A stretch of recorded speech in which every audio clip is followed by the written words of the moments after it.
Graça e paz, igreja. Que o Senhor continue sendo abundante, falando com cada um de nós.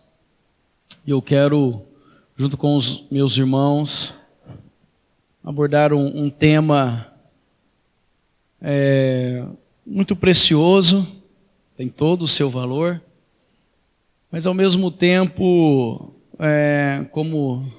como sempre, né, na palavra do Senhor, vem para mexer conosco, mexer com aquilo que é pertinente ao homem, né, a natureza humana, mas trazendo a realidade do Evangelho do Reino, trazendo, em bom termo, a vontade do Senhor para que ela seja feita sobre as nossas vidas.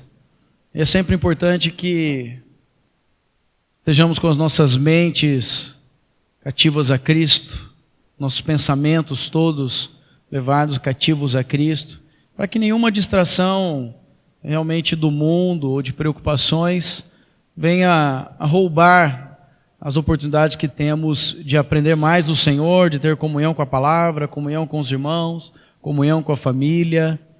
E isso é um tema já recorrente quando se fala de falta de tempo, né, irmãos? Eu não consigo encontrar ninguém, ultimamente, faz um bom tempo já, eu não estou encontrando ninguém que diz, tá tudo tranquilo, né? Até os aposentados que eu estou conversando, eu falo assim, nossa, estou trabalhando mais agora depois que aposentei do que eu trabalhava na firma. É umas coisas meio difíceis, né? E a tendência é o tempo se abreviar. E nós vamos falar um pouquinho também a respeito do tempo, mas que o Espírito Santo nos conduza nessa noite no entendimento da palavra do Senhor que já foi revelada em Cristo Jesus, para que possamos compreender com mais profundidade a vontade do Senhor para as nossas vidas. Amém? Quero orar com os irmãos, então curva a sua cabeça, feche os seus olhos.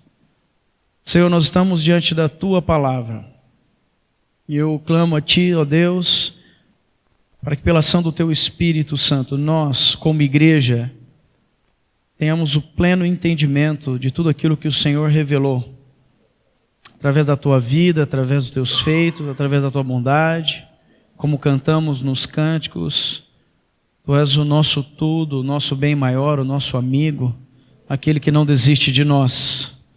Por isso, ó Deus, eu quero, junto com os meus irmãos aqui, louvar e engrandecer o Teu nome, porque o Senhor tem nos dado a graça, o privilégio da Tua palavra, Senhor. A liberdade de nos achegarmos a Ti, Senhor, através da Tua palavra. Que saibamos, como igreja, como corpo, como filhos, dar o devido valor e honra à Tua palavra. Obrigado, Jesus. Obrigado. Tu és o Verbo que se fez carne e habitou entre nós, e vimos a Tua glória como a glória do unigênito do Pai. Tu és o Cristo, o Filho do Deus vivo, que se fez carne por amor a nós, para que hoje tivéssemos vida e vida em abundância. Obrigado, Senhor. Aleluia. Queridos, eu quero... Deixa eu ver se já está aqui. Eu atrapalho alguém aqui? Fico na frente assim de alguém? Dá para todo mundo enxergar? Porque eu sou menos importante aqui. Qualquer coisa a gente sai. Amém? Tudo bem? Dá para enxergar? Tá bom. Nós vamos falar a respeito deste assunto, sobre o reino de Deus que está próximo. Amém? Maranata?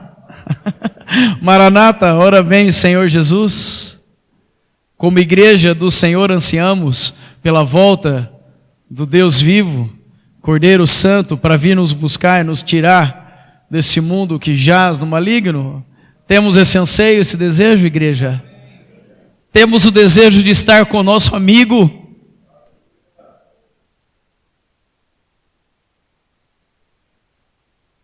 Quantas vezes eu cantei Louvei ao Senhor com esse cântico, e não existe nada melhor do que ser amigo de Deus. Quantas vezes voltando de madrugada, nos plantões, e ao horizonte, não tinha ninguém, nenhum carro, aquela lua clara, muitas vezes até desligava o farol do carro, de tão claro que era, para ver aquela beleza, enxergava tudo, aquele céu estrelado, e o Espírito Santo me levava muitas vezes a este cântico. Não existe nada melhor do que ser amigo de Deus. Não existe, irmãos. Não existe. Ele já não nos chama mais de servos, Ele tem nos chamado de amigos. Por isso que nós temos mesmo que ansiar pela volta do nosso Senhor. O reino de Deus está próximo. Como diz a palavra do Senhor em Marcos, o tempo está cumprido, o reino de Deus está próximo, arrependei-vos e crede no Evangelho. Arrependei-vos e crede no Evangelho. Tem algo que precisa acontecer para que Jesus Cristo volte. Que o Evangelho seja proclamado a todas as nações. Amém? Até que isso aconteça, Ele não vai voltar. E nós temos que entender que nós fazemos parte desse plano. Nós temos o privilégio de pregar o Evangelho do Reino de Deus. E nós, no abrir da nossa boca, ao pregarmos o Evangelho do Reino, nós estamos dizendo: Maranata, ora vem, Senhor Jesus. Quando nós estamos com a nossa boca fechada e nós não pregamos o Evangelho, nós estamos dizendo: demora mais um pouco, Jesus, estou gostando aqui dessa terra, está gostoso, eu vou aproveitar mais um pouquinho aqui. Os irmãos entendem? É sério, irmãos. Quando a nossa boca se abre, nós estamos dizendo Maranata. Quando a nossa boca se fecha, nós estamos dizendo não para o Senhor. Se houver o tema, podemos dizer que o tema seria o valor do Evangelho do Reino. Qual é o valor do Evangelho do Reino para você, meu irmão? Qual é o valor do Evangelho do Reino para nós, como igreja do Senhor? O que é o Evangelho do Reino? O que significa o Evangelho do Reino? Para que o Evangelho do Reino? O porquê do Evangelho do Reino? Nós temos claro isso na nossa vida, na nossa mente, na nossa boca, no nosso coração. Se o Evangelho do Reino não estiver esclarecido na nossa vida, nós estamos buscando alguma outra coisa a não ser Jesus Cristo e esse crucificado. Porque Jesus, Cordeiro Santo de Deus, Ele veio para trazer para nós uma boa notícia. Amém? O Evangelho do Reino, as boas novas de salvação. O Verbo de Deus que se fez carne e habitou entre nós. Nós vimos a glória dele. Ele veio e se fez carne. Ele veio para nos trazer a boa notícia, as boas novas de salvação. Jesus veio trazer o Evangelho do Reino de Deus. Um chamado para cada um de nós: venha viver o Evangelho do Reino. Venha se aprofundar, venha mergulhar no Evangelho do Reino. Por isso que Marcos 1,15 nos chama ao arrependimento. Arrependei-vos e crede no Evangelho. Arrependam-se e creiam em Jesus Cristo. Arrependam-se e creiam no Verbo vivo que se fez carne por amor a nós. Porque Deus amou o mundo de tal maneira para que todo aquele que crê na verdade do Evangelho não pereça, mas tenha vida eterna. Jesus Cristo, Ele é o Verbo eterno. O que é Evangelho? Quando nós olhamos para o dicionário, ele nos explica assim: é a mensagem da salvação anunciada por Jesus Cristo e pelos apóstolos. É uma boa notícia. Isso é o que o dicionário diz. O que é o Evangelho? Eu vou atrás de saber o que é o Evangelho. Eu vou lá, eu abro o dicionário, né? E lá no dicionário está escrito isso. É a mensagem que Jesus veio trazer, o que os seus apóstolos veio trazer, é uma boa notícia. Isso satisfaz? Não. Não pode. Eu não posso achar que o evangelho é apenas aquilo que o dicionário diz. Porque, irmãos, nem a Bíblia foi capaz de conter tudo aquilo que a palavra de Deus, o Verbo encarnado, fez. Tantos os milagres, tantos os prodígios, tantos os sinais que Jesus Cristo fez, não caberiam na Bíblia. Mas abram comigo um texto de Mateus, no capítulo 4.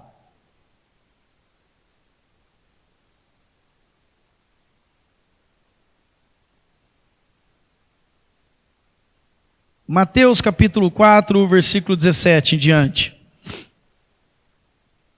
O contexto que se aplica aqui em Mateus foi exatamente que Jesus ali, ele tinha sido batizado, foi levado pelo Espírito ao deserto, foi tentado durante um bom tempo, 40 dias ali no deserto. E aí depois ele volta. Ele volta com uma notícia bombástica. João tinha sido preso. João tinha sido preso. E Jesus, ele caminhando, agora vamos partir desse contexto aqui, 4, versículo 17 de Mateus. Daí por diante passou Jesus a pregar e a dizer: arrependei-vos, porque está próximo o reino dos céus. Caminhando junto ao mar da Galileia, viu 2 irmãos, Simão, chamado Pedro, e André, que lançavam as redes ao mar, porque eram pescadores. E disse-lhes: vinde após mim, e eu vos farei pescadores de homens. Então eles deixaram imediatamente as redes e o seguiram. Passando adiante, viu outros 2 irmãos, Tiago, filho de Zebedeu, e João, seu irmão, que estavam no barco em companhia de seu pai, consertando as redes, e chamou-os. Então eles, no mesmo instante, deixando o barco e seu pai, o seguiram. Percorria Jesus toda a Galileia, ensinando nas sinagogas, pregando o evangelho do reino e curando toda sorte de doenças e enfermidades entre o povo. Esse era o contexto que Jesus caminhando, Jesus chamando para si os seus discípulos, primeiro encontrou ali com Pedro e André. Pedro e André, deixa aí e me segue. E qual foi o posicionamento de Pedro e André? Deixaram imediatamente as redes e o seguiram. Imediatamente. Deixaram. Aí, andando mais um pouco nessa mesma caminhada, agora já com 2, Jesus encontrou ali o Tiago e o João. E chamou Tiago e João também. E qual foi o posicionamento de Tiago e João? Eles, no mesmo instante, deixando o barco e seu pai, o seguiram. Queridos irmãos, o evangelho do reino é o poder de Deus para todo aquele que crê.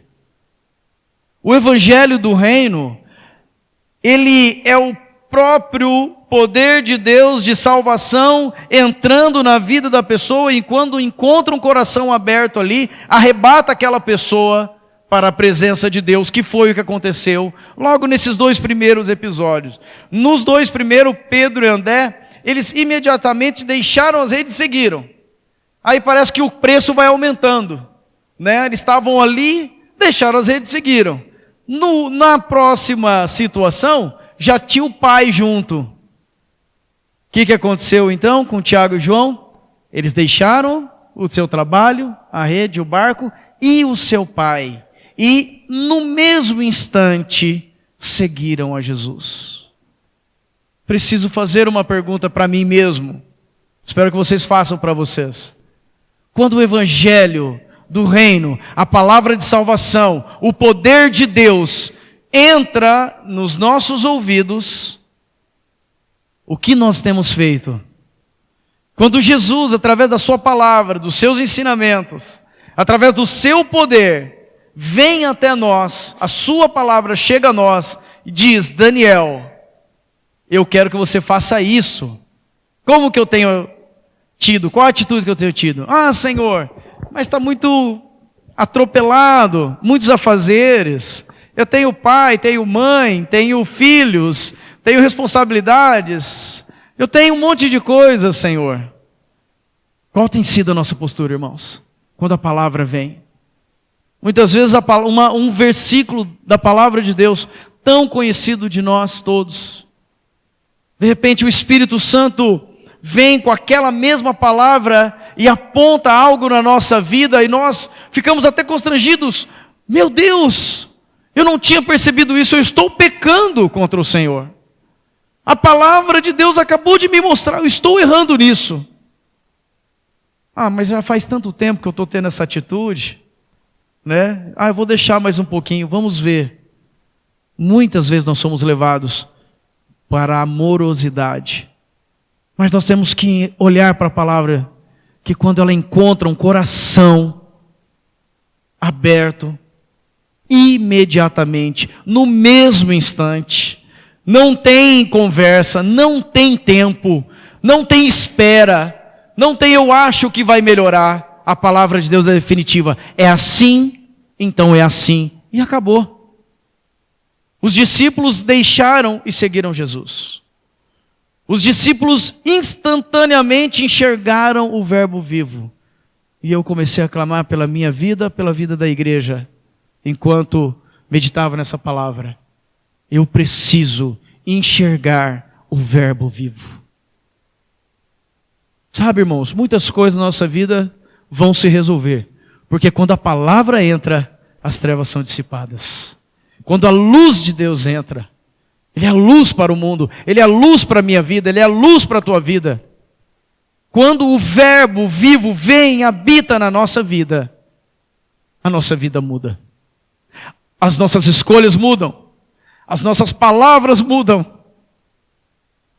Os nossos pés não caminham mais pelos mesmos lugares. As nossas mãos não pegam mais nas mesmas coisas. Os nossos ouvidos não suportam mais ouvir as mesmas coisas. Os nossos olhos agora estão fitos em Cristo Jesus, o Verbo que se fez carne e habitou entre nós. Nós precisamos ver a glória do unigênito do Pai. Amém? Nós precisamos, irmãos. Já faz mais de 2000 anos que isso aconteceu, que o start foi dado. Nós estamos muito melhores do que aqueles naquela época. Hoje eu me vejo assim, a palavra chega e eu tenho uma escolha a tomar, mas de algo que já é bem conhecido. Se coloca como Pedro e André ali, se coloca como Tiago e João. Um homem aparece, vem cá Wellington, vem cá Eliette, me segue, deixa tudo. E imediatamente deixa tudo. Vem cá João, vem cá Léo, me segue. E imediatamente, não fala nem tchau ali para o pai. Imediatamente, o Senhor nos chama, irmãos. E como eu quero reforçar isso, o reino de Deus está próximo. Nós não temos tempo mais para perder. Nós não podemos mais dar volta. Nós não temos mais condição de achar que temos, quando muitas vezes nós nem enxergamos. Eu preciso, você precisa enxergar o verbo vivo. Quero trazer para os irmãos um vídeo, porque hoje, não somente a respeito de um esclarecimento, de um pontuar a respeito dessa necessidade de nós entendermos e nos posicionarmos diante do Evangelho da salvação, o Evangelho do reino de Deus. Precisamos ter um posicionamento firme e convicto, mas é importante que nós venhamos a entender como Deus fez as coisas. E eu pesquisei algumas coisas, quero repartir com os irmãos. E eu vou passar um videozinho agora, são segundos. Peço que os irmãos fiquem bem atentos. Infelizmente, nós não vamos ter o áudio, que seria apenas uma música de fundo, ia dar um complemento, mas por um problema técnico nós não tivemos, e o problema técnico sou eu, tá? Não são os irmãos, antes que qualquer um pense qualquer coisa. O problema técnico sou eu, porque na hora que eu coloquei o vídeo lá, eu não sei porquê, mas não saiu o som. Mas irmãos, prestem atenção, é um vídeo muito rápido, ele vai mostrar para nós a propagação do Evangelho. Amém? O vídeo ele começa com o domínio romano em vermelho, e toda a parte branca que os irmãos forem vendo no desdobramento do vídeo, vai ser como o Evangelho foi sendo proclamado. Entendam que esse vídeo ele só vai mostrar aquilo que acabamos de ler. Porque Jesus saiu do deserto, ele encontrou 2, depois encontrou mais 2, e foi encontrando seus discípulos, e ali o Evangelho começou a ser proclamado a todas as nações, até chegar no dia de hoje, o dia que se diz hoje, no cujo chamado é, você é chamado do mesmo jeito que Pedro, André, Tiago e João e os demais apóstolos, para proclamar o Evangelho do reino de Deus. Vocês dizem amém comigo? Eis aqui, eis-me aqui, envia-me a mim. Temos que ter coragem, irmãos. Amém? Vamos ver então. Será que saiu? Império Romano, ó, o Evangelho sendo propagado aqui, ó. Proclamado a todas as nações. Aqui são os anos, tá? Quando iniciou o Evangelho sendo proclamado. Aqui o reino bizantino começou a dominar. E o cristianismo sendo proclamado pelos homens e mulheres chamados por Deus. Agora o islamismo sendo difundido aqui, ó. Cristianismo, bizantino, aqui o Império Bizantino e aqui o islamismo. Olha como foi mudando,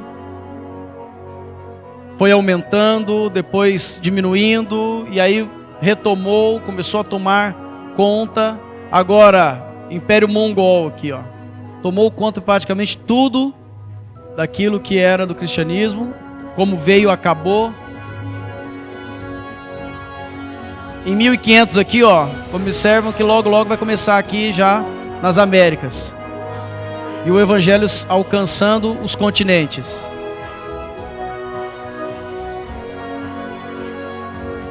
Em 1800 e o Evangelho alcançando outros continentes. Aqui começa o comunismo do mesmo jeito que veio, terminou, permanecendo só aqui. Mais ou menos, só para os irmãos terem uma noção. Quantos quilômetros vocês acham que nós estamos falando aqui? Pode voltar lá. Em quantos quilômetros vocês acham? Nós estamos falando de continentes, irmãos. Continentes. Vocês viram a parte branca do Evangelho? O quanto ela foi se propagando? Como que isso aqui aconteceu sem internet? Sem WhatsApp? Sem Wi-Fi? Como que aconteceu, irmãos? Boca a boca. No abrir da tua boca, o Senhor vai fazer a obra acontecer, as vidas se converter, o propósito de Deus se cumprir no abrir da tua boca. Qual a importância de nós entendermos o valor do Evangelho do Reino? É total, irmãos. Quando nós entendemos o valor do Evangelho do Reino, nós entendemos que nós somos chamados especificamente para proclamar este Evangelho do Reino. Aqui, os irmãos estão vendo novamente, mas pode voltar que agora eu vou passar para as outras telas. Eu quero que os irmãos abram comigo em Efésios capítulo 3, versículo 8. Efésios 3, 8. Para nós entendermos qual é o valor do Evangelho, nós precisamos reconhecer quem nós somos. E Paulo nos dá um excelente exemplo aqui.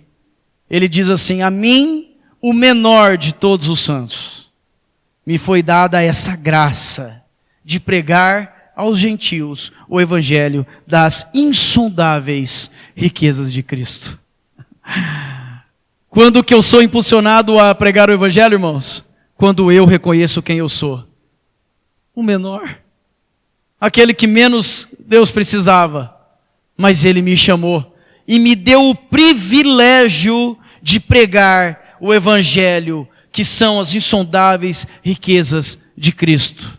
Quando você pensa no Evangelho do Reino, na possibilidade que Deus colocou na tua mão, na tua boca, é isso que te vem à mente? Quando nós, como cristãos, pensamos no Evangelho do Reino, que foi propagado, como vimos agora, a todos os continentes, quando nós estamos no conforto da nossa casa, quando nós estamos caminhando na rua, quando nós vemos alguma situação e nós vamos nos interpor ali, como ministros do Evangelho do Reino, é isso que vem na nossa mente? Eu tenho o privilégio de proclamar as insondáveis riquezas de Cristo? Porque se isso não vir, eu preciso me converter. O Senhor me chamou e me converteu para eu ter isso na minha mente. Ele me resgatou das trevas e me trouxe para o reino do Filho do seu amor e distribuiu para cada um de nós um ministério comum, o ministério da reconciliação, o ministério da proclamação do Evangelho, o ministério de falar as verdades do Senhor para que as vidas sejam ganhas. Com isso, todas as outras coisas, as demais coisas serão acrescentadas. Mas, a priori, o foco é que Deus deu o trabalho que você trabalha para você proclamar o Evangelho do Reino. Deus deu a família que você tem hoje para que você proclame o Evangelho do Reino. Deus te deu os parentes que você tem, sejam bonzinhos ou ruinzinhos, para que você proclame o Evangelho do Reino. Deus te chamou para fazer parte da igreja dele, para proclamar o Evangelho do Reino dele. Então eu, o menor dos santos, me foi dado essa graça. Você pode dizer com você mesmo? Para mim me foi dado essa graça. Pode dizer comigo, irmão. Para mim me foi dada essa graça. Os anjos queriam fazer isso, irmãos. Os anjos queriam fazer isso. Mas Deus entregou para mim e para você essa maravilhosa graça de proclamar as verdades, as riquezas do reino de Deus. Paulo também nos fala em Atos 20, 24, porém em nada considero a vida preciosa para mim mesmo, contanto que complete a minha carreira e o ministério que recebi do Senhor Jesus para testemunhar o Evangelho da graça de Deus. Quando eu me dou conta, isso tem vindo na minha mente, não considero nenhuma das outras coisas grandes demais. Mas o que é considerável na minha vida é que Deus me deu uma carreira para percorrer e eu quero completar ela. Porque nessa carreira Ele me chamou para pregar o Evangelho da graça de Deus. Quando nos levantamos de manhã, dificilmente pensamos nisso, né, irmãos? Fiquem tranquilos. Eu sei que não é tão automático assim. Eu estou trazendo isso, irmãos, mais por um despertar do que por um ensinar. Porque eu sei que os irmãos já sabem dessas verdades. Mas, queridos, como diz o primeiro texto, o tempo está acabando. O tempo está acabando. Nós precisamos olhar para o Evangelho do Reino e reconhecer o poder de Deus e o valor que tem no Evangelho do Reino. Não apenas algo que vai nos satisfazer, vai nos prover, nos guardar, nos salvar. Não somente isso, mas com todos esses benefícios do Evangelho do Reino, a graça de proclamar essas verdades para aqueles que estão ao nosso redor. Quanto vale uma alma para Deus? Quanto vale, irmãos? Mais que o mundo inteiro. Muito mais. Vocês imaginam a alegria do Senhor quando, mesmo com a gagueira, com a dificuldade de lembrar os textos, com a dificuldade de falar, de pronunciar, mas eu não tenho essa facilidade de comunicativa, eu sou mais introvertido. Irmãos, caia por terra toda e qualquer mentira de Satanás. Deus te fez mais introvertido, foi Deus que fez, sabia disso? Só os tímidos não entrarão no reino do céu, mas introvertido entrará. Porque tem muito introvertido que só vai ouvir o Evangelho através da tua boca. Como também os faladores, os que falam muito, Tem muito acelerado por aí que só vai ouvir o evangelho através da tua boca. Aqueles que têm aptidão para jogar bola vão fazer aquilo que eu não posso fazer, proclamar o evangelho lá no campo.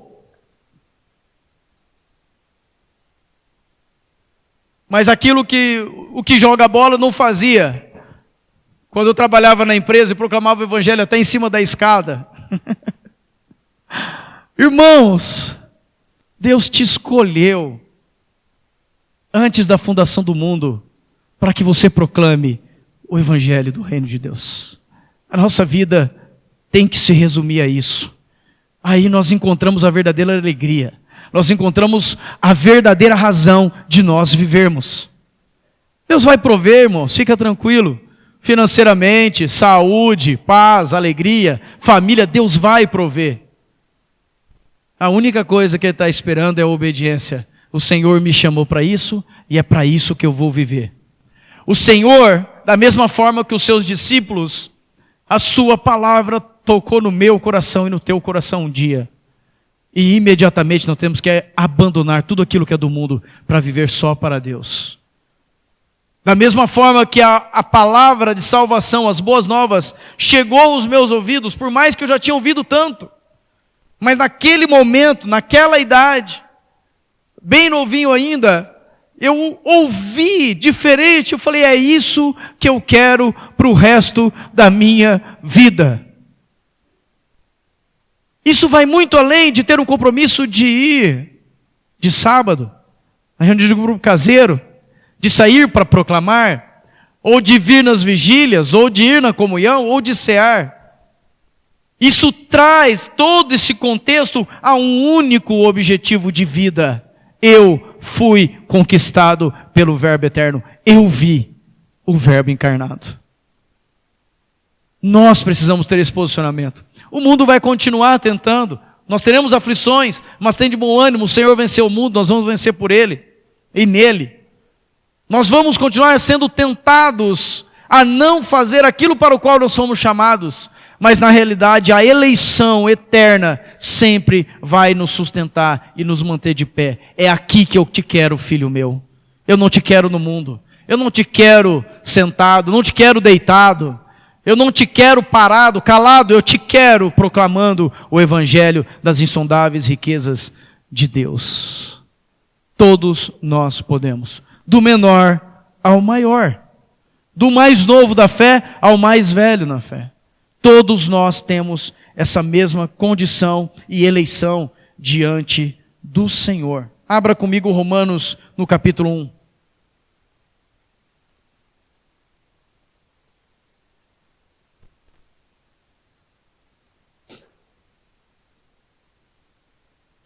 Romanos no capítulo 1, a partir do versículo 11.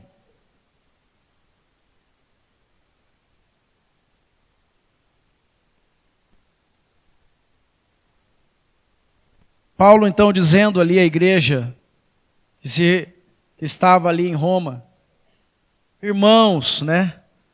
Porque muito desejo ver-vos, a fim de repartir convosco algum dom espiritual, para que sejais confirmados. Isto é, para que em vossa companhia reciprocamente nos confortemos por intermédio da fé mútua, vossa e minha.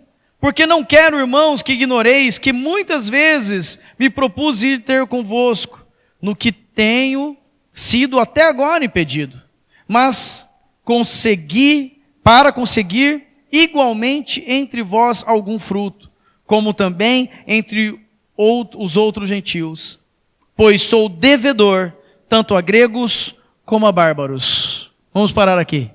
Porque eu sou devedor para com todos aqueles que não conhecem o evangelho do reino. Nós temos que ter esse chamado no nosso coração. Eu estou devendo. Eu preciso abrir a minha boca. Eu fui escolhido para repartir essa bênção, essa dádiva, essa graça. Eu sou devedor para com todos aqueles que precisam conhecer o evangelho. tanto gregos como bárbaros, tanto sábios como ignorantes. Por isso, quanto está em mim, estou pronto a anunciar o Evangelho, também a vós outros em Roma. Pois não me envergonho do Evangelho, porque é poder de Deus para a salvação de todo aquele que crê, primeiro do judeu e também do grego, visto que a justiça de Deus se revela no Evangelho, de fé em fé, como está escrito, o justo viverá por fé. Acompanhe comigo no versículo 17. Visto que a justiça de Deus se revela onde? No Evangelho. De fé em fé, como está escrito, o justo viverá pela fé. A justiça de Deus vindo sobre a nossa vida através do Evangelho. A justiça de Deus alcançando a cada um de nós através do nosso posicionamento na pregação do Evangelho. E assim, irmãos, de fé em fé. Senhor, temos que orar, aumenta-nos a fé. Mas precisamos pregar o Evangelho. Próxima imagem aqui. Olha o chamado de Deus para nós. Vivei acima de tudo por modo digno do Evangelho de Cristo. Acima de tudo, a tua perspectiva de vida e a minha perspectiva de vida tem que ser de viver de modo digno do Evangelho de Cristo, para que, ou indo, ou estando ausente, ouça no tocante a vós outros, que estáis firmes em um só Espírito. O meu chamado, o teu chamado, é de cada um de nós vivermos no individual, segundo o Evangelho de Cristo. O que a palavra tem pedido para cada um de nós? O posicionamento, aquilo que quando você abre a Bíblia, e o Espírito Santo conduz você ao entendimento daquela situação, é assim que o Senhor está te chamando para viver. Não é de acordo com qualquer outro parâmetro, mas é de acordo com o Evangelho de Cristo. Como uma só alma, lutando juntos pela fé evangélica. Quando nós entendemos o que é o Evangelho do Reino, nós nos unimos. Quando nós entendemos o chamado de Deus na nossa vida, nós chegamos mais próximo um do outro. Nós conhecemos mais um ao outro. Nós nos achegamos mais um ao outro. Nós, inclusive, ajudamos mais um ao outro. Mas é um chamado de Deus no individual de cada um. O que o Senhor está nos chamando, irmãos? Para fazermos assim, ó. As tuas mãos estão estendidas para quê? Em que direção? As suas mãos, as mãos que Deus fez para alcançar os perdidos e os aflitos, estão tocando o quê? Estão pondo sobre o quê? O Senhor nos chama para pregar o Evangelho a todas as nações. A todas. Está nas nossas mãos o fazer a obra. Está na tua mão Jesus voltar. Responsabilidade ou não é? Está na nossa mão antecipar a volta do Filho do Deus Altíssimo. Quanto mais nós proclamarmos o Evangelho, mais cedo Ele virá nos buscar para tirar o seu povo desse mundo que jaz no maligno. As nossas mãos estão realmente abertas para servir ao Senhor? Ou talvez estão ocupadas com algumas coisas desse mundo? Onde estão as nossas mãos? Bom, fiz essa introdução para os irmãos entenderem do que nós vamos falar. Qual a importância do que nós vamos falar. Porque foi a introdução, irmãos. Eu vou trazer para os irmãos aqui algumas situações, para que os irmãos, como eu disse no início, que sejam o start. Não apenas uma informação, mas um start.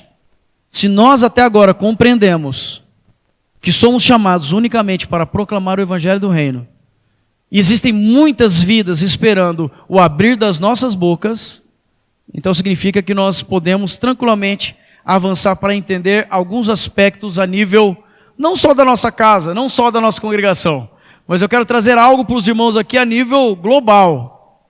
Nós entendemos como o videozinho nos mostrou, como que o Evangelho foi propagado a todos os continentes. O Senhor usou homens e mulheres como eu e você para que isso aconteça. Então, para que os irmãos tenham embasamento a respeito de informações, é lógico que isso muda todo dia, mas é só um norte, tá, irmãos?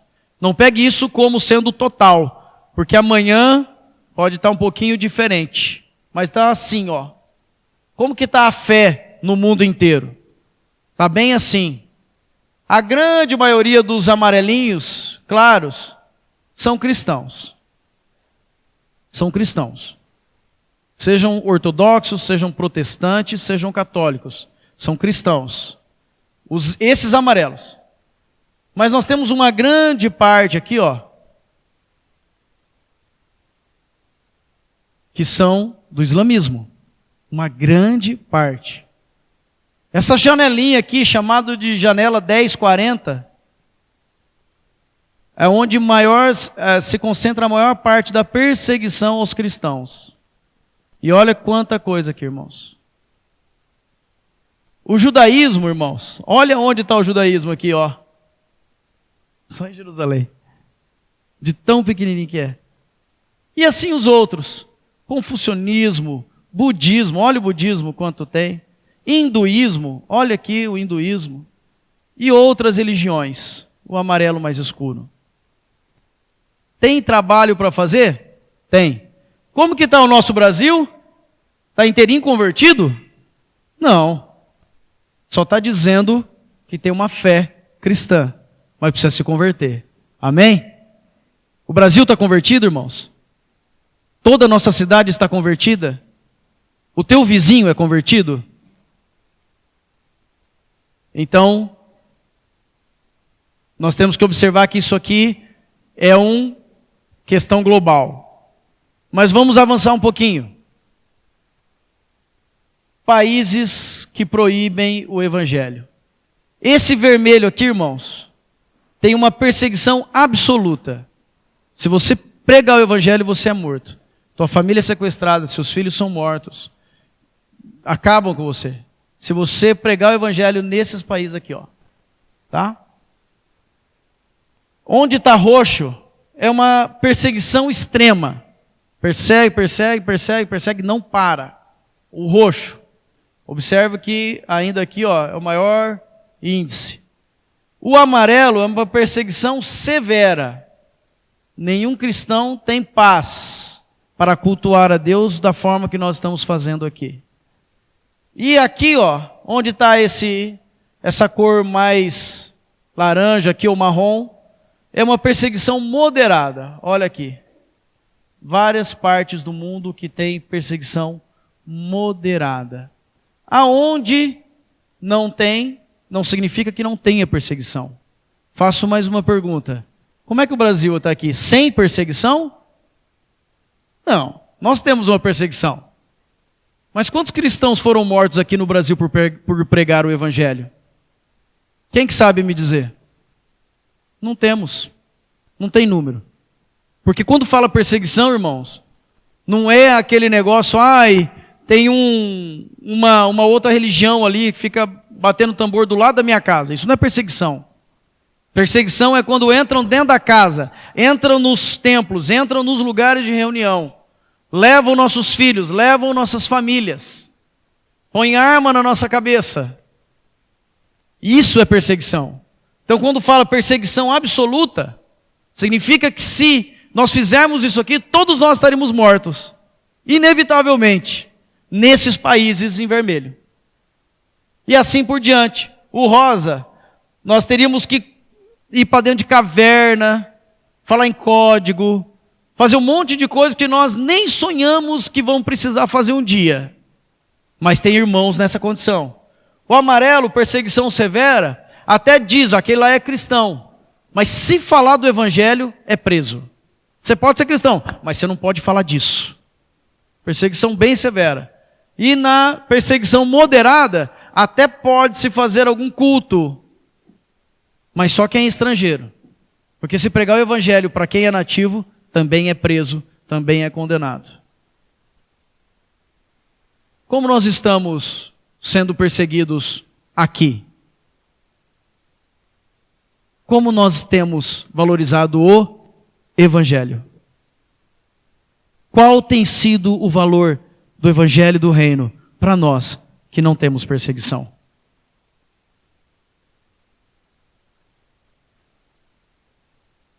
Que o Senhor nos chama, irmãos, para semearmos. Mas antes de semearmos, quero ler para vocês a respeito de alguns países. E volto a dizer, que seja como um start para que os irmãos levantem os olhos para ver os campos, inclusive orando pelas nações. Porque se nós conseguirmos entender um pouquinho do que qualquer um dos nossos irmãos passam nessas condições, não vai ter vizinho nosso que vai permanecer sem se converter. Não vai ter bairro nosso que vai permanecer sem a gente proclamar o Evangelho com toda a intensidade, como nós vimos naquele vídeo. Pegando a nível de continentes. Às vezes nós temos vergonha de pregar a nível de vizinhança. Que o Senhor nos perdoe, me perdoe, nos perdoe, como igreja, mas nós precisamos avançar muito mais, porque nós já temos a liberdade, nós precisamos fazer bom uso dela. Podemos sair com a Bíblia na mão, irmãos. Nós podemos abrir a Bíblia numa praça. Nós podemos usufruir 100% do verbo que se fez carne, abrir a Ele, a palavra de Deus, nos alimentar dela, falar dela, testemunhar dela. Nós podemos ver os aflitos e falar assim, eu conheço a saída, se converta. Deus te amou mais do que tudo, Ele morreu por você, nós podemos e nós devemos fazer isso. Os probleminhas da vida não podem ser maiores ao ponto de nos calarmos, de nos calar. Problema financeiro, problema de saúde, problema de tempo, não pode ser maior do que o valor do Evangelho do Reino, o Evangelho das insondáveis riquezas de Deus. Pelo menos 10 países eu quero ler para os irmãos aqui a respeito de algumas informações. Coreia do Norte, estamos ouvindo bastante da Coreia do Norte, não é? Tá? O pessoal lá está bem agitado. Lá na Coreia do Norte, a atividade religiosa é vista como uma rebelião. Ela tenta manipular, ela manipula a sociedade a fim de exterminar atividades cristãs, usando todos os meios de poder para isso.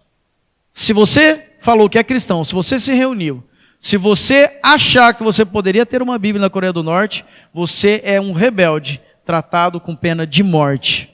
Não tem chance. Eles devem adorar ao Kim, ao Supremo, aquele que está lançando o foguete para todo lado. Ele deve ser adorado. Ele não aceita dividir a glória dele nem com Deus. É impossível. No Irã, cidadãos são presos e maltratados em prisões. Mesmo quando são libertos, podem ser condenados a qualquer momento, pois continuam sob observação e sofrem constantes ameaças. Constantemente são interrogados, presos, agredidos. Igrejas foram fechadas ou tem polícia secreta vigiando seus cultos. Os cristãos no Irã, em suas igrejas ou grupos domésticos, vivem sob extrema pressão. Para lá ser cristão no Irã, precisa viver desse jeito. De repente estaríamos num culto, com certeza nunca nessa magnitude, né? De repente achamos, nossa, a igreja é pequena. Nessa magnitude de encontro, talvez um espião do governo aqui. Se induzirmos alguém para deixar o Islã, pena de morte. Arábia Saudita, só é permitido uma religião, o islamismo. A apostasia, que é converter-se a outra religião, é punível com morte se o acusado não se retratar. Os não muçulmanos correm risco de serem detidos, açoitados, deportados e às vezes torturados. Ex-muçulmanos também correm risco de serem mortos pelos próprios parentes. Somália. Os cristãos são monitorados pelo governo e pelas milícias. Eles são em pequeno número, são severamente perseguidos e praticam sua fé em segredo, em condições extremamente perigosas. Ser cristão na Somália tem que se esconder também. Maldivas. No arquipélago das Maldivas, o islamismo é a religião oficial. A perseguição aos cristãos é sistemática e a legislação proíbe a prática de qualquer religião, exceto o islamismo. As igrejas são proibidas. A importação de materiais cristãos é proibida também. Não pode ter igreja, não pode ter material cristão. A discriminação de não muçulmanos é total no país. Há apenas uma pequena quantidade de cristãos maldivos que praticam sua fé, particularmente temendo ser descobertos. Valor do evangelho do reino. Praticam sua fé no particular, porque viram o verbo encarnado, com medo de serem descobertos. Às vezes eu me lembro aqui, se de repente esquecemos de cumprimentar ou ligar, pronto, já não é mais irmão. Não é verdade, irmãos? A liberdade é tamanha que se passa um pouco de tempo não cumprimenta, ou não liga, ou qualquer outra situação, pronto, parece que não é mais irmão. Lá não, lá para ser irmão tem que ficar quietinho, não pode fazer nada. Afeganistão, a Constituição é baseada em princípios islâmicos. Quem se converte ao cristianismo é ameaçado até a morte pelos parentes. Os recém-convertidos são hostilizados e há casos de sequestro. Eles também enfrentam discriminação na escola, no trabalho, nos serviços públicos. Apesar de toda a dificuldade, a igreja está crescendo no Afeganistão. O Iêmen. Agentes de saúde cristãos estrangeiros são raptados por homens armados. Não só agentes de saúde, mas todo e qualquer ajuda que chega cristã, geralmente é raptado por homens armados. Depois de alguns dias, são encontrados mortos. O governo permite que imigrantes pratiquem sua fé, mas os cidadãos iemenitas não podem se converter a qualquer religião. Ex-muçulmanos podem sofrer pena de morte se forem descobertos. Mauritânia. O governo limita a liberdade de religião, proibindo a impressão e distribuição de materiais religiosos não islâmicos para a evangelização de muçulmanos.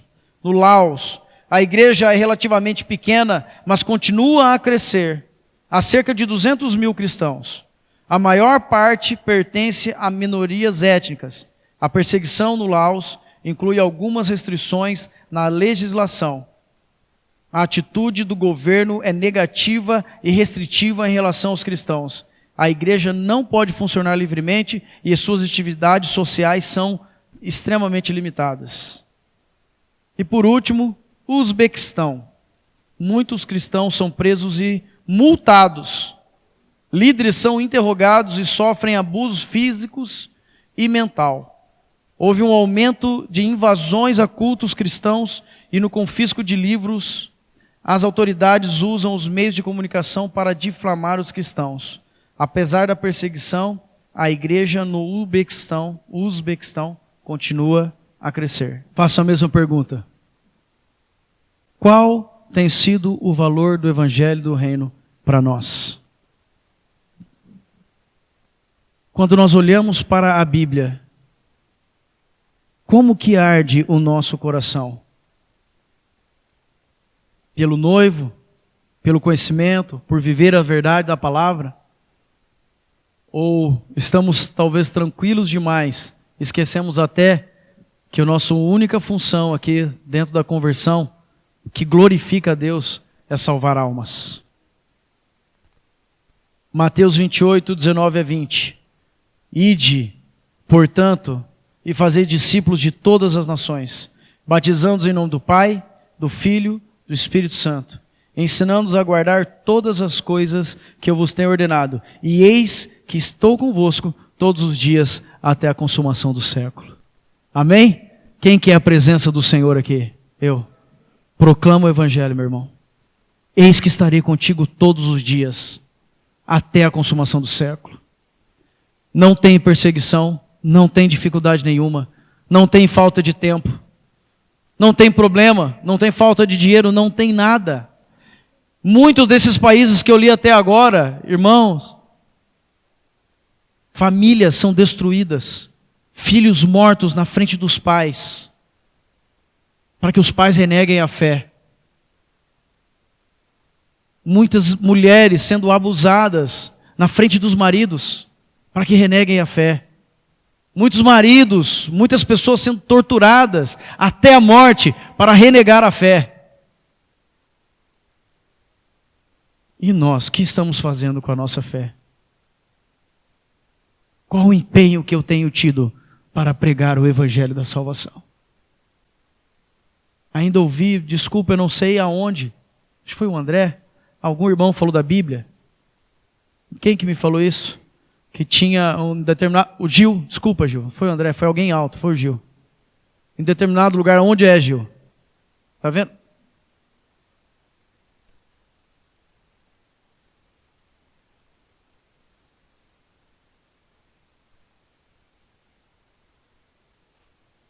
Pegava a Bíblia, amarrava para fora da janela, deixava ela penduradinha lá, durante o dia, aí na hora que tinha, com certeza, alta madrugada, agora eu posso ler a Bíblia.